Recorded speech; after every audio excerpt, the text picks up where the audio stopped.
So everybody who sees this video is going to live forever. Not in this deteriorating body, of course, but as a digital copy of yourself. Because what does it take to make a digital copy of yourself? Surprisingly little. The audio in this video is enough to make a convincing sounding audio clone that even my parents couldn't tell apart from my actual voice. It would take a little more video content than in this video to create a video clone of myself. So that's voice and likeness done. What about my character? Well, that's a little more time intensive. Research was done that said it takes a 2-hour interview with somebody to predictably recreate how they would respond to political topics, ethical topics, the way you as a person would react to questions asked.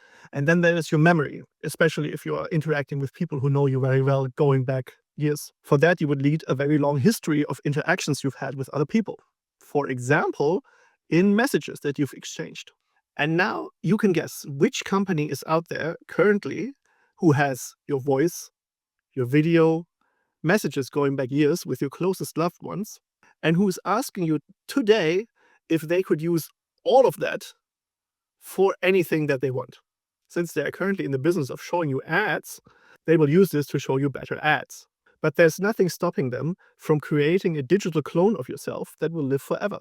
That after your death, your loved ones, for example, could interact with indefinitely, talk to them, video call with them, and indefinitely meaning, of course, as long as somebody pays the monthly bill to keep the digital copy of grandma or grandpa alive. And that company, of course, is Meta, also known as the Facebook company, the WhatsApp company, the Instagram company. Think about it for a second how many audio messages, video calls, WhatsApp messages, Instagram DMs you've exchanged over the years.